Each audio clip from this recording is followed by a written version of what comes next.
"If you want something from me," Mr. Cole asked, "don't summon me." The words left my mouth before common sense could stop them, and the dining room around me seemed to lose its sound. Rain streaked the floor-to-ceiling windows of the Beaumont, turning Manhattan into a blur of silver lights beyond the glass. Somewhere behind me, crystal touched crystal. A piano played softly near the bar. But at table 12, everything had gone still. Adrian Cole looked up at me. I had been warned about him 6 minutes earlier. "Claire, that's Adrian Cole," my coworker Melissa had whispered while pretending to straighten silverware. "Just be polite." "I'm always polite." "Be more polite." That should have told me enough.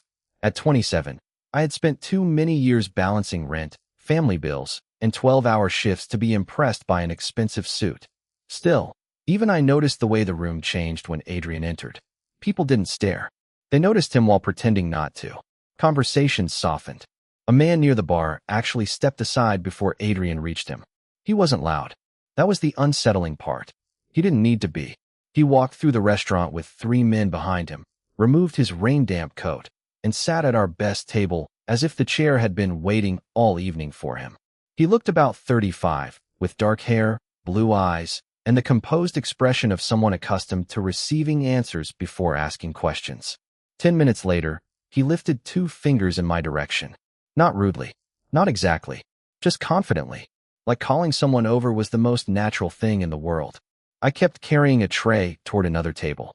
When I returned, he did it again. That was when I stopped beside him and said the sentence that made Melissa nearly drop a wine glass. Adrian's gaze settled on mine. One of the men beside him shifted in his chair. I expected anger.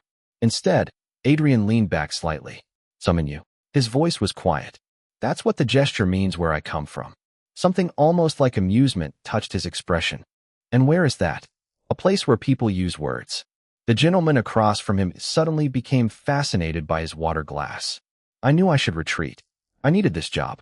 My checking account had exactly $83 more than next month's rent, and my mother's utility bill was sitting unopened in my purse because I already knew who would end up paying it. Losing a job over pride wasn't brave. It was stupid, but Adrian didn't look offended. He looked interested. Somehow, that felt more dangerous to my peace of mind.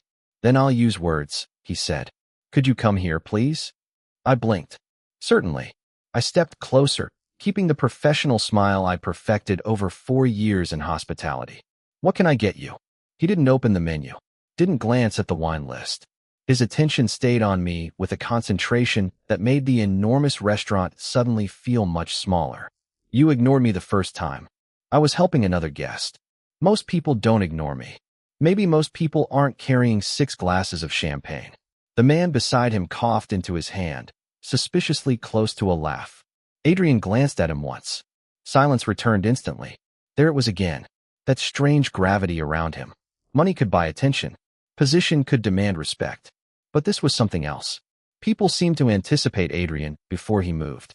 I didn't know what kind of man created that reaction, and I wasn't sure I wanted to know. "Anything else, Mr. Cole?" I asked. For the first time that evening, his composure shifted. Barely. His eyes narrowed with curiosity rather than irritation. "You know who I am." Everyone made sure I knew. "And you're still speaking to me like that." My fingers tightened around the tray. "I'm speaking to you like you're a customer." "No." His voice softened. "You're speaking to me like I'm just a man." I didn't have an answer for that. Outside, thunder rolled somewhere beyond the Manhattan skyline. Adrian studied me for another second, then looked at the small brass nameplate pinned above my heart. I thought he would order dinner. Instead, he looked back into my eyes and asked the question that would eventually divide my life into everything before that rainy night and everything after it. "Claire Bennett," he said slowly, as if committing it to memory. "Who are you?" For 3 seconds, I forgot I was standing in the middle of a crowded Manhattan restaurant. Adrian Cole had asked who I was as though my name had not already answered the question. I adjusted the tray against my palm.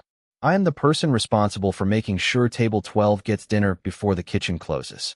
The corner of his mouth moved. "That is not what I asked. It is the answer you are getting while I am working." I turned before he could respond, but I felt his attention follow me across the room. Melissa intercepted me near the service station. "What happened?" she whispered. "Nothing." "Claire, Adrian Cole does not look at nothing like that." I reached for a water pitcher. "Then maybe he needs a hobby." She stared at me as if I had announced plans to swim across the Hudson River in January. I tried to laugh it off, but my pulse had not settled. For the next 40 minutes, Adrian barely spoke to me. Somehow, that made me more aware of him. He listened while the men at his table discussed numbers and properties I could not begin to understand. He never interrupted. He simply waited, and whenever he finally said something, everyone listened. Then Trouble arrived wearing a navy tuxedo and an expression I recognized immediately. His name was Grant Whitmore. He had visited twice before and treated every employee as though our paychecks included surrendering our dignity. He stopped me beside the bar. "You forgot my drink." "It is coming, Mr. Whitmore. The bartender is finishing it now." "I asked 10 minutes ago." "It has been 4. His smile tightened. "Are you correcting me?" My shoulders stiffened. Across the room, I noticed Adrian turn his head. "I am explaining the delay," I said. Grant lowered his voice. "People like you should learn when to apologize." There it was. People like you. I had heard versions of that sentence my entire working life. I placed the tray on the bar and met his eyes. "I apologize when I make a mistake. Your drink taking 4 minutes on a packed Friday night is not one." Grant stared at me. Then another voice entered the silence.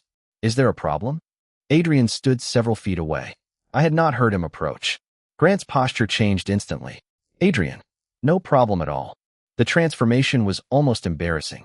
Seconds earlier, Grant had been towering over a waitress. Now he was smoothing his jacket and smiling. Adrian looked at me instead. "Claire." I understood the question. He was offering to intervene. Part of me appreciated it. Another part refused to disappear behind a powerful man simply because the room feared him. "There is no problem," I said. Mr. Whitmore was waiting for his drink, and now it is ready. The bartender placed the glass beside me as if summoned by fate. I handed it to Grant. "Enjoy your evening." Grant took it without another word and walked away. Adrian remained. "You could have let me handle that." I did handle it. He was disrespectful, and I survived the inconvenience. Adrian studied me with that same unreadable expression.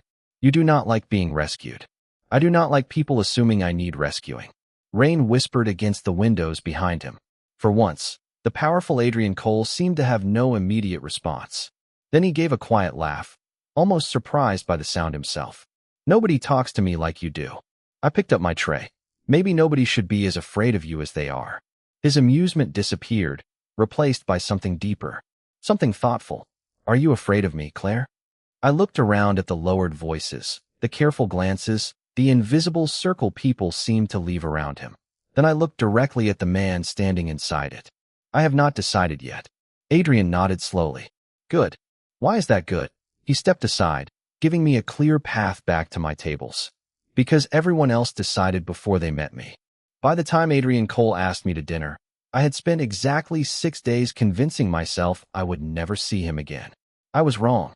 He returned to the Beaumont the following Thursday at 8:15, alone this time, wearing a charcoal coat still dotted with rain. No entourage, no private table. He simply sat in my section and ordered black coffee. "You know we are a restaurant, right?" I asked, setting the cup down. I noticed. Most people come here for food. Maybe I came for the conversation. I looked at him. "That costs extra." His quiet laugh surprised me again. Over the next hour, he ordered dinner but spent more time watching the room than eating. I tried to treat him like everyone else. That became difficult when everyone else kept watching him. At 9:30, when his table was cleared, Adrian placed his napkin beside the plate and looked at me. "What time do you finish?" "Why?" "Because I would like to take you to dinner." I stared at the empty plate. "You just had dinner." "Then coffee." "You are drinking coffee." He leaned back. "Claire." "Adrian." Something shifted in his eyes when I used his first name. "Is this your way of saying no?" "Yes." He considered that for a moment as if the word belonged to a language he understood but rarely heard. "All right." That should have been the end of it. The next afternoon, 24 white roses arrived at the restaurant. The card contained 4 words. "Dinner. Friday. 8 o'clock. Adrian." I sent them back. On Saturday evening, a black sedan waited outside after my shift. The driver opened the rear door and politely explained that Mr. Cole had arranged transportation because rain was expected. I thanked him and walked 3 blocks to the subway. By Monday, I was irritated. By Tuesday, Adrian was sitting at table 12 again. "You returned my flowers." "They were beautiful." "But you returned them." "Correct." And the car? Also very nice. His eyebrows lifted. You walked to the subway in the rain. I own an umbrella. He looked genuinely puzzled, and suddenly I understood the problem. Adrian was not trying to insult me. He was trying to impress me using the only language his world had taught him. Convenience. Money. Access. Every gesture said the same thing. I can make your life easier. But he had never stopped to ask whether easier was what I wanted. Can I tell you something? I asked. You usually do. I ignored that. You keep offering me things. Most people like things. I am sure they do. You do not. That is not the point. I set the coffee pot down between us. You asked me to dinner. I said no. Then you sent flowers. Then a car. You keep changing the offer because you think eventually you will find something expensive enough to change my answer. His expression hardened slightly. Not anger. Defense. I was being thoughtful. Then think about what I actually said. Silence settled between us. The piano near the bar moved into something slow and soft. Adrian looked toward the rain-darkened windows before returning his gaze to me. What would impress you? He asked. It was the first question he had asked that felt completely sincere. I thought about it before answering. Honesty. His face became unreadable. That can be expensive too. Good. Maybe you finally found something worth offering. For several seconds, neither of us spoke. Then I saw it. Not the businessman everyone obeyed. Not the man who could send flowers across Manhattan without checking the price. Just someone who had learned how to give everything except the one thing that could actually cost him something. You keep offering me things, I said quietly, because you have never learned how to offer yourself. Adrian went completely still. I knew immediately that I had reached somewhere money could not protect. He stood, buttoned his coat, and left enough cash on the table to cover dinner without the ridiculous tip I expected. Then he stopped beside me. Thursday, he said. I am not agreeing to dinner. I know. His eyes held mine. Thursday, I will come back, sit here, and tell you one honest thing about myself. Nothing else. Then he walked toward the door, leaving me with the strangest realization of all. For the first time since meeting Adrian Cole, he had asked for nothing in return. Adrian came back Thursday at exactly 8:15, and for the first time, he brought nothing with him. No flowers. No driver waiting outside. No men following 3 steps behind him. He took the same table near the rain-streaked windows, ordered black coffee, and waited until my section slowed down. I hated that I noticed the difference. I hated even more that I respected it. One honest thing. I reminded him when I finally approached. I remember. I poured his coffee. Then I am listening. Adrian wrapped one hand around the cup, but did not drink. For several seconds, he watched steam disappear between us. My father left when I was 11. I stopped moving. Of all the things I expected, that was not one of them. He told my mother he was going to work. He packed a suitcase before sunrise and never came home. Adrian said it without drama, which somehow made it heavier. I am sorry. Do not be. You asked for honesty, not sympathy. He looked toward the window. After that, I learned something very early. If you depend on someone else, they can leave. If you control the circumstances, they cannot surprise you. Suddenly the flowers made sense. The car. The effortless way he arranged things without asking. Control was not merely how Adrian moved through the world. It was how he protected himself from it. That sounds exhausting, I said. His eyes returned to mine. It is effective. That was not my question. A faint smile appeared. No, it was not. After that night, Thursday became something neither of us named. Adrian came in. I brought coffee. He offered one honest thing. Sometimes it was small. He hated crowded elevators. He could cook exactly 3 meals. He had not taken a real vacation in 9 years. Sometimes the truth arrived more slowly. His mother had worked 2 jobs after his father disappeared. Adrian had promised himself he would become powerful enough that nobody he loved would ever worry about money again. Somewhere along the way, security had become control, and control had become habit. In return, he learned pieces of me without demanding them. He learned that I drank coffee with too much cream during morning shifts, that I read old mystery novels during breaks, that every second Friday I sent money to my mother in Pennsylvania because she would rather sit in a cold house than admit she needed help. One evening, I found a battered paperback on table 12 after Adrian left. I caught him near the door. You forgot this. He looked at the book. No, I did not. My expression changed immediately. Adrian, it cost $8, Claire. That is not the point. I know. He took it from my hand without argument. That stopped me. You are actually taking it back? You said you do not want things you did not ask for. He slipped the book into his coat. I am learning. I smiled before I could stop myself. Slowly, painfully. That night, after my shift ended, I found him outside beneath the awning. Manhattan glittered beyond the wet pavement, yellow taxis cutting through the rain. No car. I asked. You would refuse it.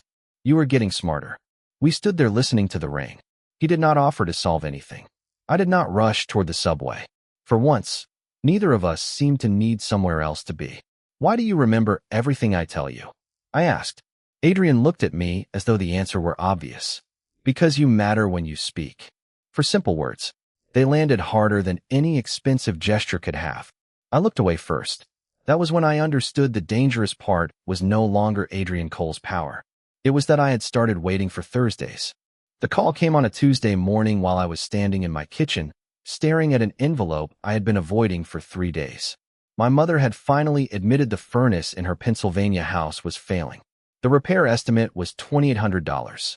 She had written the number on a yellow notepad, as if making it smaller would make it easier to afford. I can handle it, I told her over the phone. Claire, you cannot keep fixing everything for me. Apparently stubbornness is hereditary. She laughed, but I heard the worry underneath it. I picked up 2 extra shifts at the Beaumont and started calculating what I could postpone. Groceries, the electric bill, maybe my student loan payment. By Thursday, exhaustion felt stitched into my bones. Adrian noticed before I reached his table. You look tired. Every woman loves hearing that. That was not criticism. I poured his coffee. Then consider me beautifully exhausted. He almost smiled. What happened? Life. Claire. I should have changed the subject. Instead, maybe because Thursdays had become dangerously honest, I told him about the furnace. Not because I wanted help. Because I wanted him to know why my mind was somewhere else. Adrian listened without interrupting. How much? He asked. Do not. I asked a question, and I recognized that look. What look? The one where you decide a problem is a nail because your bank account is a hammer.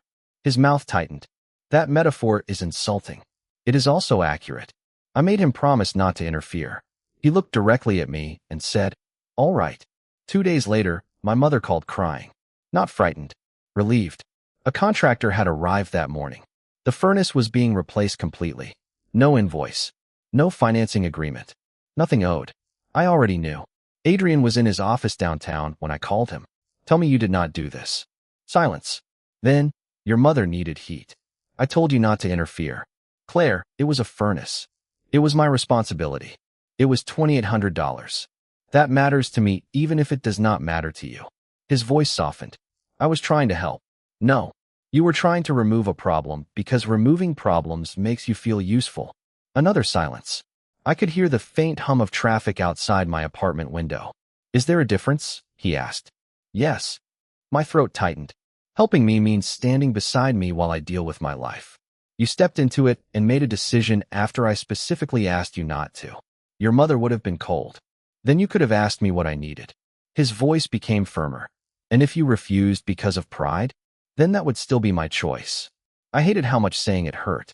I hated that part of me understood exactly why he had done it. Adrian solved problems. That was how he cared. But affection did not turn control into permission. You said you wanted honesty. I continued. So here it is. You did not help me. You took away my right to solve my own life. He said my name quietly. Claire, you keep calling this protection. I closed my eyes. Protection without permission is still control. For the first time since I had met him, Adrian had no answer. The silence stretched between us until I could hear my own heartbeat. Finally, he said, what do you want me to do? It should have made me feel better. Instead, I realized how badly I needed space to know whether the man I was beginning to care about could exist without managing every uncertainty around him. Nothing, I whispered. That is the point. I ended the call. Thursday came again 5 days later. 8:15 passed. Then 8:30. 9. Table 12 remained empty. No flowers arrived. No car waited outside. No message appeared on my phone. Adrian Cole, a man who seemed capable of reaching into any room in Manhattan and changing what happened there, did exactly what I had asked him to do. Nothing. And somehow, his absence became the loudest thing in the restaurant. For the first time since Adrian Cole walked into my life, he became impossible to find. Not because he had disappeared. Men like Adrian did not disappear. His name still surfaced in business articles left open on phones at the bar. His office tower still cut into the Manhattan skyline 12 blocks south of the Beaumont. But Thursday came and went without him. Then another Thursday. No coffee at table 12. No flowers. No messages. No black sedan waiting near the curb. He had finally listened to me, and I discovered that getting exactly what I asked for could hurt more than I expected. "You keep looking at the door," Melissa said during our closing shift. "I am checking for customers." The kitchen closed 20 minutes ago. I polished a perfectly clean glass. "Then I am checking for burglars." She laughed and left me alone. I told myself Adrian's absence was good, necessary. I had wanted proof that he could respect a boundary even when he disliked it. Now I had proof. What I had not expected was the empty space that proof created. 3 weeks passed. My mother mailed me a check for the furnace payment, determined to reimburse whoever had paid for it. I put the check in my purse and stared at it for 2 days. Adrian had made the wrong choice for the right reason. That did not erase the mistake. But perhaps people were more complicated than the worst thing they did while trying to care. On the 4th Thursday, I saw him by accident. I had stopped at a small coffee shop on Lexington Avenue before work when a familiar voice came from behind me. "No, ask her first." I turned. Adrian stood near the counter with a younger man in a gray suit. The younger man held a tablet and looked confused. "The lease expires next month," he said. "We can relocate the tenant and finalize everything today." Adrian shook his head. "She has run that store for 18 years. You do not decide what happens to her business because a spreadsheet says it is convenient. Ask what she wants." I forgot about my coffee. Adrian had not seen me. He continued speaking with the calm certainty I remembered, but something was different. The power was still there. The assumption was not. "And if she refuses?" the man asked. Adrian paused. "Then she refuses." 4 words. Nothing dramatic. Yet they followed me all afternoon. He had listened, not just to my anger, to the reason beneath it. That evening, I stood outside the Beaumont after closing, my coat pulled tight against the March wind, and did something I had promised myself I would not do. I called him. He answered after the second ring. "Claire." No surprise. No accusation. Just my name. "I saw you today." Silence. "At the coffee shop." "I did not see you." "I know." I watched steam rise from a street grate while taxis moved through the wet avenue. "You asked her first." He knew immediately what I meant. "Yes." "Because of what I said." His answer took several seconds. "Because you were right." My chest tightened. That must have been painful. Extremely. I laughed before I could stop myself. So did he, quietly. Then the silence returned, but it felt different now. Softer. "Why did you stay away?" I asked. "You asked me to. You could have called." That would have been me deciding your boundary had lasted long enough. I closed my eyes. There it was. The lesson I had demanded, reflected back at me without performance. "Adrian." "Yes." Thursday, 8:15. He did not answer immediately. "Are you asking me to come?" "Yes." His voice lowered. "Then I will be there." And when I ended the call, I finally understood what had changed. Adrian had spent his life proving power through action. But the most powerful thing he had ever done for me was learn when not to act. Adrian returned to table 12 at 8:15 exactly. But the man who sat down that Thursday was not the same man who had first lifted 2 fingers and expected me to come running. He waited until I finished serving another table. He asked before taking more of my time. And when I poured his coffee, he said, "Thank you," with enough seriousness to make me smile. For the next 2 weeks, things between us became almost normal. Almost. Then an envelope appeared beneath my apartment door on a Monday night. No return address. No stamp. Inside was a photograph of Adrian leaving the Beaumont beside me, taken from across the street. Beneath it, 6 words were printed in black ink. "Ask him what his attention costs." My stomach tightened. There was no threat. Nothing explicit. Somehow, that made it worse. I called Adrian. He arrived 20 minutes later, alone, and stopped outside my apartment rather than assuming he could enter. "May I come in?" he asked. I stepped aside. He read the note once. His face did not change, but the room seemed colder anyway. "Who sent it?" I asked. "I do not know yet." "That means you have guesses." He looked at me. "Yes." I folded my arms. "Then tell me." For once, he did not protect me with silence. He explained that a business rival had been pressuring one of his companies over a major redevelopment contract. Nothing illegal, nothing dramatic, just powerful people trying to discover which pressure points mattered. Apparently, someone had decided I was one of Adrian's. So this is because of you. The words came out quieter than I intended. Yes. No excuse. No denial. Just truth. Adrian placed the photograph on my kitchen counter and stepped back. I am sorry. I had imagined him solving problems with phone calls and orders. Instead, he stood in my tiny kitchen looking more uncertain than I had ever seen him. What happens now? I asked. That depends on you. I frowned. What does that mean? I can arrange security outside the restaurant and your building, but only if you want it. I can also make sure nobody contacts you again without changing anything about your daily life. And what do you want? His jaw tightened. I want you somewhere I know you are safe. There was the old Adrian. Control rising automatically. Then he stopped himself. But wanting something does not give me the right to decide it. I stared at him. You would really let me walk away? His expression changed then. Not anger. Something quieter. Claire, if my world is making your life smaller, then yes. Even if you do not want me to. Especially then. Rain tapped softly against the fire escape outside my window. I remembered the flowers. The car. The furnace. Every time Adrian had once confused caring with deciding. Now the same man stood 6 feet away and offered me the one thing that frightened him most. An exit. If walking away from me keeps you safe, he said, I will open the door myself. My throat tightened.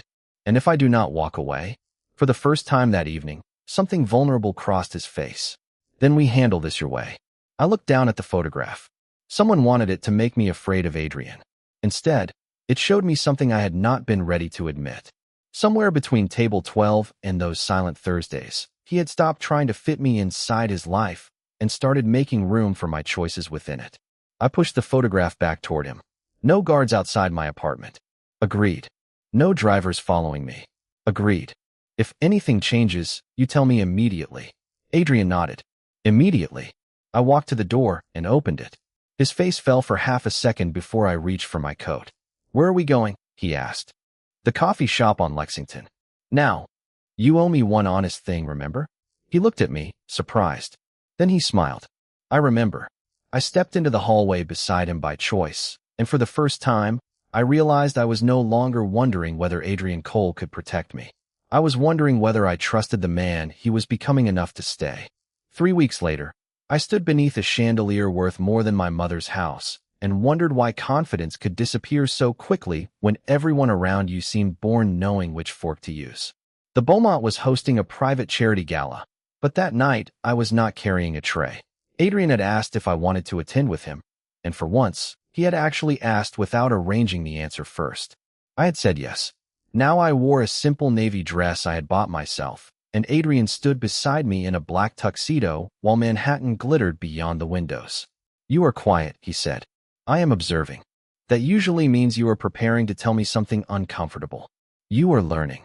His smile was brief, but warm. Then someone called his name.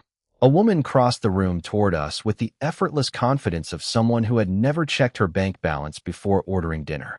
Tall, blonde, elegant. She greeted Adrian like they shared years of history. Adrian Cole, I was beginning to think you had abandoned society. Victoria. His voice was polite. Nothing more. She turned to me. And you are. Before Adrian could answer, I held out my hand. Claire Bennett. Her smile remained perfect. Of course. I did not know what that meant, but I felt it anyway. Over the next hour, I met more people from Adrian's world. Investors, attorneys, executives, women wearing dresses that probably had waiting lists. They knew which schools everyone had attended, which families owned which buildings, which summer houses belonged to whom. I knew how to stretch $60 of groceries through a week and how to calm an angry restaurant guest without losing my dignity. For the first time since meeting Adrian, those differences felt enormous. Then I saw Victoria touch his arm while speaking to him near the windows. It was harmless. Adrian stepped back almost immediately. Still, something old and insecure opened inside me. I slipped onto the terrace for air. The March night was cold enough to sting my cheeks. A minute later, the door opened behind me. You disappeared, Adrian said. I needed air. He stayed near the doorway rather than crowding me. Another thing he had learned. Did someone say something to you? No. Claire. I laughed softly. You always know. Not always. That is why I am asking. I looked through the glass at the room behind him. These people belong here. So do you. That is easy for you to say. Why? I turned toward him. Because this is your world, Adrian. People know your name before you enter the room. They know your company, your history, probably the value of your apartment. I spent yesterday arguing with my landlord about a broken washing machine. I fail to see the problem. Of course you do. He waited. No interruption. No solution. Just patience. That somehow made the truth harder to avoid. Why me? I asked.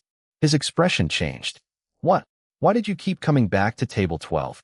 He took one step closer, then stopped. Claire, look in there. I gestured toward the ballroom. Every woman in that room understands your life better than I ever will. They are beautiful, educated, connected. They know how your world works. And I do not. My voice became quieter. A man like you could have any woman. Adrian said nothing. The city moved beneath us, thousands of lights burning against the dark. I looked away, suddenly embarrassed by how vulnerable the words sounded. Then I heard his footsteps. 1, 2. He stopped in front of me, close enough that I could see the reflection of the skyline in his eyes, but far enough that the final distance still belonged to me. Claire, he said quietly. I forced myself to meet his gaze. Adrian looked at me for a long moment, and when he finally spoke, he used only 2 words. I know. For one terrible second, I thought I had misunderstood everything. Adrian stood beneath the terrace lights, his face calm, his answer still hanging between us. I know. I stared at him. That might be the worst possible response. I am not finished. You should probably hurry. Something softened in his eyes. Behind the glass, the gala continued without us. Music drifted through the doors. Crystal flashed beneath the chandeliers. Manhattan stretched below like a kingdom Adrian could almost reach out and touch. He could have belonged to anyone in that room. Maybe that was exactly what had frightened me. Adrian took another step forward, then stopped. He did not reach for me. He waited. You are right, he said. There are women in that room who understand my world. They know the same people. They attend the same dinners. They speak the same language. I swallowed.